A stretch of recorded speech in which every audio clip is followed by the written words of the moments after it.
नमस्कार बच्चों, मैं हूं प्रमिला गुप्ता। कक्षा 7 के लिए हम आज पढ़ेंगे पाठ नंबर 19, सच्चा तीर्थयात्री। आप तीर्थयात्री से मतलब समझते हैं, जो कि तीर्थ यात्रा पर जाता है। आप देखते होंगे कि अपने घर में भी बड़े बूढ़ों को वो हमेशा ये सोचते हैं कि मरने से पहले हम कहीं ना कहीं तीर्थ यात्रा पर होकर आएँ, कि भगवान के दर्शन करके आएँ, ऐसी जगह पर जिसकी की बहुत ज़्यादा मान्यता हो। तो ऐसे ही हर उसमें कास्ट में होता है, हर वर्ग में होता है कि वह अपने अपने भगवान के दर्शन करने के लिए मरने से पहले एक बार जाना चाहते हैं। आपने देखा होगा कि मोमडन्स लोग बहुत बार हज के लिए जाना चाहते हैं कि नहीं, हम मरने से पहले चाहते हैं कि हज कराएं एक बार। हिंदू लोग 4 धाम की यात्रा करके आते हैं। तो इसमें भी ऐसे ही तीर्थयात्रियों की बात की गई है। तो इसके जो लेखक हैं वो रूसी साहित्यकार लियो टॉल्स्टॉय हैं, जो अनेक अनेक अनेक टैलेंट से भरे हुए थे। ये एक आर्टिस्ट भी थे, कहानियाँ भी लिखते थे, नाटककार भी थे। तो ये कहानी जो है प्रसिद्ध रूसी साहित्यकार लियो टॉल्स्टॉय द्वारा लिखित मार्मिक कहानी है। इन्होंने एक बहुत ही हृदय स्पर्शी सी स्टोरी लिखी है इसमें, कि दिल दहलता है, कि लगता है कि हाँ, सच्ची तीर्थ यात्रा क्या होती है। लोग प्राय क्या करते हैं, पुण्य कमाने के लिए तीर्थ यात्रा पर जाते हैं कि भाई हमने पूरी जिंदगी पाप की हैं, तो अब हम जाके अपने उन पापों को मरने से पहले जाकर तीर्थ यात्रा करके उनको धो आते हैं और यात्रा करते हुए उसका आनंद भी लेते हैं। लेकिन सच्ची तीर्थ यात्रा वही कहलाती है, लेखक के अनुसार सच्ची तीर्थ यात्रा वही कहलाती है जहां मानव सेवा का भाव मन में हो।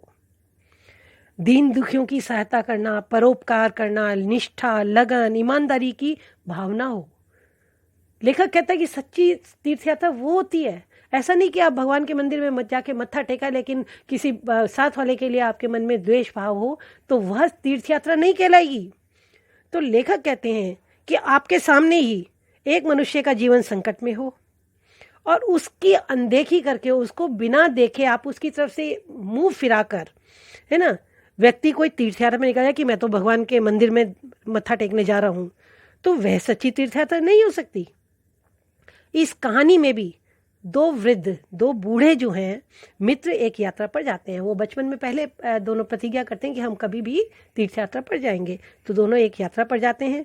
एक धनवान है, उसके पास पैसा बहुत है, लेकिन एक सामान्य वर्ग का है, तो वो पैसे के अरेंजमेंट ना होने के कारण से नहीं जा पाता है। लेकिन जब बूढ़े होते हैं तो दोनों अपने प्रतिज्ञा को दोहराते हैं और वो जाते हैं।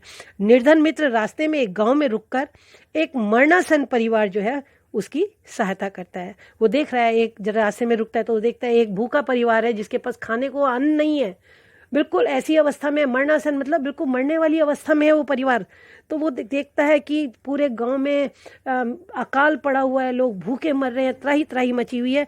तो वो सोचता है कि मैं यहीं पर रुक जाता हूँ, और वो तीर्थ यात्रा पर नहीं जाता। उनको देख के उसको बहुत तकलीफ होती है और वो वहीं रुक जाता है। लेकिन दूसरा मित्र जो धनवान है वो तो तीर्थ यात्रा कर आता है, पर उसे लगता है कि सच्ची तीर्थ यात्रा तो उसके मित्र ने ही की है, क्योंकि उसने मानव सेवा की है। उसको बहुत तकलीफ होती है। वो कहता है मैं तीर्थ यात्रा तो करा है, लेकिन कहीं ना कहीं संतुष्टि नहीं हुई। तो उसको यही लगता है कि मेरे मित्र ने तो इनकी सेवा करी है, तो इसको ज़्यादा सुख मिला है। इस प्रकार कहानी में मानव सेवा करने और दूसरों के दुख को महसूस करने की भावना की ओर प्रेरित किया गया है। बताया गया है कि कैसे आप दूसरों के दुख को महसूस करो और उनकी सेवा करो, तो आपको जो फल मिलेगा, जो संतुष्टि मिलेगी, जो आपको अपने आप में अंदर से आत्मा आपकी जो है वो फलीभूत होगी, तो आपको अच्छा महसूस होएगा, जो वही सच्ची तीर्थ यात्रा है। तो चलिए एक बार कहानी देखते हैं कि दोनों वृद्ध कैसे गए तीर्थ यात्रा पे, है ना। आगे बढ़ते हैं। सच्चा तीर्थयात्री। किसी समय रूस के एक गांव में एफिम और एलिशा नाम के 2 वृद्ध मनुष्य रहते थे। वे बड़े घनिष्ठ मित्र थे। एफिम गंभीर और विचारवान व्यक्ति था। वह अपने परिवार की देखभाल बड़े ध्यान से करता था। एलिशा न धनवान ही था और न निर्धन ही। वह मधुमक्खियां पालकर अपना और अपने परिवार का पेट पालता था। वह बड़ा दयालु और प्रसन्न चित्त व्यक्ति था। अपने परिवार एवं पड़ोसियों के साथ वह शांति से रहता था। दोनों मित्रों ने बहुत पहले साथ साथ यरूशलेम की तीर्थ यात्रा करने की प्रतिज्ञा की थी। एलिशा तो सदा चलने को तैयार रहता, परंतु एफएम को समय नहीं मिल पाता था। उसके पास सदैव कुछ न कुछ काम रहता। एक काम समाप्त होता तो दूसरा काम शुरू हो जाता। एक दिन एलिशा ने जोर देते हुए कहा, क्यों मित्र, हम अपनी प्रतिज्ञा कब पूरी करेंगे? अभी हमें प्रतीक्षा करनी होगी। मेरे पास यात्रा के लिए पैसे नहीं हैं। तुम्हारे पास मुझसे 10 गुना अधिक धन है, फिर भी तुम ऐसी बात करते हो। आत्मा की पवित्रता से बढ़कर और कुछ नहीं है। तीर्थ यात्रा से आत्मा पवित्र होती है। हमने तीर्थ यात्रा की प्रतिज्ञा की है, अतः हमें अवश्य ही चलना चाहिए। अंत में एलिशा अपने मित्र को समझाने में सफल हो गया। एफएम ने अपने साथ बहुत सा धन लिया। एलिशा ने केवल उतना ही लिया जितना आवश्यक था। एफएम ने अपने पुत्र को प्रत्येक कार्य के संबंध में निश्चित आदेश दिए। दूसरी ओर एलिशा ने घर के मामलों की ओर कोई ध्यान न दिया और प्रसन्नता से वह तीर्थ यात्रा के लिए चल पड़ा। एफएम के चित्त में शांति न थी। उसे अपने घर की चिंता हर समय लगी रहती थी। चलते चलते दोनों वृद्ध एक छोटे से गांव में पहुँचे। उस गांव में अनावृष्टि से त्राहि त्राहि मची हुई थी। लोग भूखों मर रहे थे। दोनों मित्र रात बिताने के लिए एक झोपड़ी की ओर चल पड़े। उन्हें झोपड़ी में से लोगों की चीख पुकार सुनाई दी। उन्होंने द्वार खटखटाया, परंतु किसी ने न सुना। एलिशा के धक्का देते ही द्वार खुल गया और वे अंदर घुस गए। झोपड़ी का वातावरण बहुत ही दुर्गंधपूर्ण था। एक स्त्री भूमि पर मरणासन अवस्था में पड़ी थी। स्त्री ने पूछा, आप लोग कौन हैं? क्या चाहते हैं? हमारे यहाँ कुछ भी नहीं है। बाबा, हम भूखे हैं, हमें रोटी दो।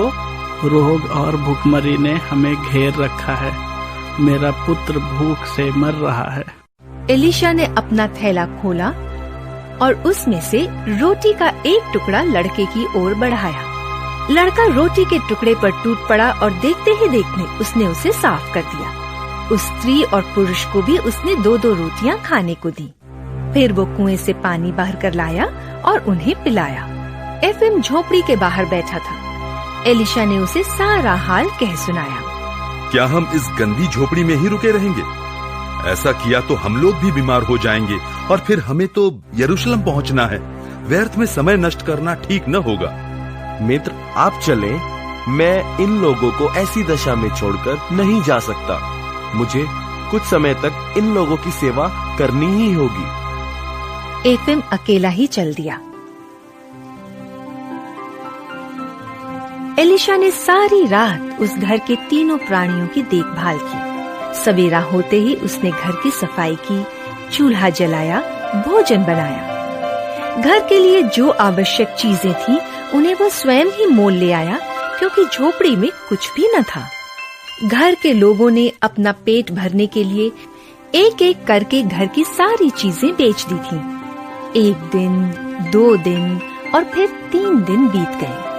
उसे समझ में नहीं आता था कि क्या करे। एक ओर वह सोचता था कि मुझे जाना चाहिए, और दूसरी ओर उन लोगों की दशा देखकर उसका हृदय भर आता था। धीरे धीरे उसकी सेवा से उन तीनों प्राणियों में शक्ति आ रही थी।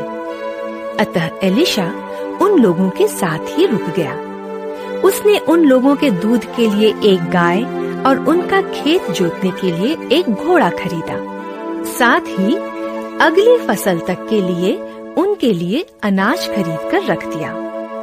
एक दिन एलिशा ने सुना कि बूढ़ी स्त्री अपने बेटे से कह रही थी, बेटा, ये मनुष्य नहीं, देवदूत हैं। ऐसे भले मनुष्य संसार में अधिक नहीं हैं। एलिशा ने जब अपनी प्रशंसा के ये शब्द सुने तो उसने सोचा कि मुझे यहाँ से चल देना चाहिए। घर के लोगों के लिए मैंने अगली फसल तक के लिए प्रबंध कर ही दिया है। अगले दिन जब घर के लोग गहरी नींद में पड़े सो रहे थे, वह चुपचाप चल पड़ा।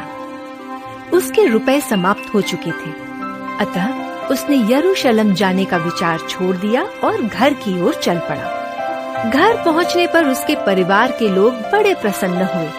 उन्होंने पूछा, क्या आप यरूशलेम हो आए? एफएम कहाँ है? ईश्वर की इच्छा नहीं थी कि मैं वहां जाऊं। दूसरा, मेरा सारा धन मार्ग में ही समाप्त हो गया था, इसलिए मैं एफएम के साथ न जा सका और बीच से ही लौट आया। उधर एफएम गांव की झोपड़ी छोड़ने के बाद जितना शीघ्र हो सका यरूशलेम की ओर चला। वहां पहुंचकर वह प्रार्थना करने के लिए गिरजाघर में गया। बड़ी भीड़ थी। उसे सदैव अपने धन की चिंता लगी रहती थी। प्रार्थना के समय भी वह टटोल कर देख लेता कि कहीं भीड़ में कोई जेब न काट ले। प्रार्थना में उसका मन न था। गिरजाघर के भीतरी भाग में 36 दीपक जल रहे थे। किसी भी तीर्थयात्री को वहां जाने की अनुमति न थी, परंतु दीपकों के प्रकाश के पीछे उसने एक ऐसा दृश्य देखा जिससे वह आश्चर्यचकित हो गया।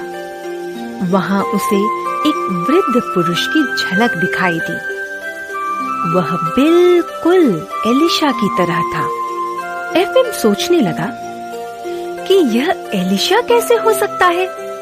उसे तो मैं पीछे छोड़ आया हूँ।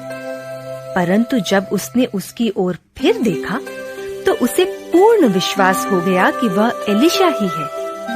अपने मित्र को देखकर उसे बड़ी प्रसन्नता हुई। वह सोचने लगा कि एलिशा बड़ा भाग्यशाली है। उसके मन में आया कि अगले दिन मैं भी अपने मित्र की सहायता से गिरजाघर के भीतरी भाग में पहुंच सकूंगा। एफएम बराबर एलिशा की ओर देखता रहा। जब प्रार्थना समाप्त हुई तो भीड़ इधर उधर बढ़ने लगी। एफएम को भीड़ में फिर डर लगने लगा कि कहीं कोई उसकी जेब न काट ले। जेब को हाथ से दबाए हुए उसने भीड़ में आगे बढ़ना आरंभ किया, परंतु बाहर आने पर उसे एलिशा कहीं भी न दिखाई दिया। अगले दिन एफएम गिरजाघर में गया। उसने गिरजाघर के भीतरी भाग में दीपकों के पास अपने मित्र एलिशा को पादरी की तरह हाथ फैलाए खड़े देखा, परंतु प्रार्थना समाप्त होने के बाद वह उस दिन भी अपने मित्र को न पा सका। तीसरे दिन भी यही बात हुई। एफएम यरूशलेम में 3 सप्ताह रहा। वह प्रतिदिन गिरजाघर में जाता और वहां अपने मित्र को विशेष स्थान पर गंभीर मुद्रा में खड़ा देखता, परंतु इसके बाद उसका कहीं पता न लगता। अब एफएम अपने घर की ओर चला। रास्ते में वह उस गांव के झोपड़े में पहुंचा जहां एलिशा रुका था। उसे दरवाजे पर बूढ़ी स्त्री खड़ी दिखाई दी। वह बोली, आइए बाबा, हमारे साथ ठहरिए और भोजन कीजिए। हम सदा अपने यहाँ यात्रियों का स्वागत करते हैं। एक यात्री ने ही हमारी प्राण रक्षा की थी। एफएम समझ गया कि वह स्त्री एलिशा के विषय में बात कर रही है। उसके संबंध में पूछने पर स्त्री ने कहा, मैं नहीं जानती वो कौन था, मनुष्य अथवा देवदूत। वो हम सबसे प्रेम करता था, हम पर दया करता था और यहाँ से बिना अपना नाम बताए हुए चला गया। परमात्मा उसका भला करे। यदि वो न आया होता तो हम सब मर गए होते। प्रातःकाल वह अपने गांव की ओर चल दिया। गांव में पहुंचकर वह सबसे पहले एलिशा के घर गया। एलिशा अपनी शहद की मक्खियों की देखभाल कर रहा था। एफएम को देखकर उसने नमस्कार किया और कहा, आशा है कि आप यरूशलेम की तीर्थ यात्रा सकुशल पूरी कर आए होंगे। मेरा शरीर तो वहां अवश्य पहुंच गया, परंतु मेरी आत्मा वहां पहुंच सकी इसमें मुझे संदेह है।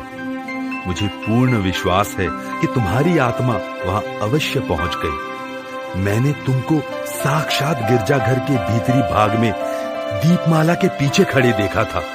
तुम ही सच्चे तीर्थयात्री और ईश्वर के प्रिय हो। मैं समझ गया हूं कि मानव सेवा ही सच्ची ईश्वर सेवा है और दीन दुखियों की सहायता ही सच्ची तीर्थ यात्रा है।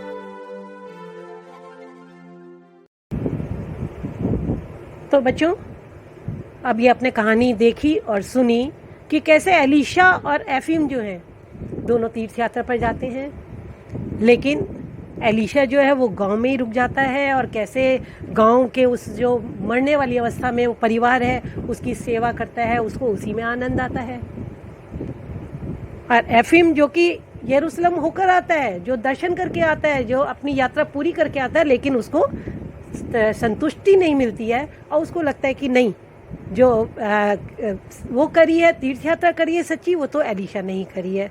तो ऐसा अपने मन में उसके विचार आ रहा है। तो इसमें से हमने कुछ शब्दार्थ लिए हैं जो आपके सामने है। जैसे अनावृष्टि, अनावृष्टि मतलब सूखा, अकाल पड़ना। मरणासन, मरने की हालत में पहुंचा हुआ। देवदूत, ईश्वर का भेजा हुआ दूत जो सहायता करता है। त्राही, त्राही, चीख पुकार मची हुई होने। अनुमति, किसी को इजाजत देना, आज्ञा देना। और साक्षात, आंखों के सामने बिल्कुल जो कुछ सब कुछ प्रत्यक्ष हो रहा हो, जो हमारी आंखों के सामने हो रहा हो। और इसी कहानी में से हमने कुछ प्रश्नोत्तर लिए हैं कि दोनों वृद्ध मित्रों का क्या नाम था। जैसे हमने जैसे आपको बताया कि एलीशा और एफिम था, तो दोनों वृद्ध मित्रों का नाम क्या था। एलीशा का क्या व्यवसाय था, व्यवसाय मतलब उसका कारोबार किस चीज़ का था, वो क्या काम का धंधा करता था। दोनों मित्रों ने कहाँ की यात्रा करने की प्रतिज्ञा की। अपने मित्र को समझाने में कौन सफल हुआ। दोनों मित्र जिस गांव में पहुंचे वहां की दशा कैसी थी। दोनों मित्रों ने रात कहाँ बिताने की सोची। कुएं से पानी भरकर कौन लाया। यात्रा पर कौन अकेला ही चल दिया। एलीशा ने गांव के उस परिवार के लिए कौन से जानवर खरीदे। उसने उनको 2 जानवर खरीद के दिए थे, तो वो कौन से थे उनके आपको बताना पड़ेगा। एलीशा यरूशलेम न जाकर वापस कहाँ चल दिया। गिरजाघर के भीतरी भाग में कितने दीपक जल रहे थे। एफिम यरूशलेम में कितने दिन तक रहा। एफिम ने किसे सच्चा तीर्थयात्री बताया है। सच्ची तीर्थयात्रा क्या होती है, ये आपको एक लाइन में बताना है। कुछ पाठ में से ही मैंने शब्द लिए हैं जिनके विलोम शब्द हैं, लेकिन मैंने उनके अर्थ साथ में लिख दिए हैं। धनवान, उसका विलोम है निर्धन। सफल, असफल, दुर्गंध, सुगंध, आवश्यक, अनावश्यक, ऐसे और भी शब्द हैं, लेकिन हमने कुछ थोड़े से शब्द लिए हैं और आप चाहें तो आप और भी शब्दों को छांट सकते हैं और उनके विलोम शब्द लिख सकते हैं। तो ये कहानी बहुत अच्छी लगी है, बहुत अच्छी कहानी है, बहुत शिक्षाप्रद कहानी है कि कैसे हमें दूसरों की सेवा करनी चाहिए। Thank you.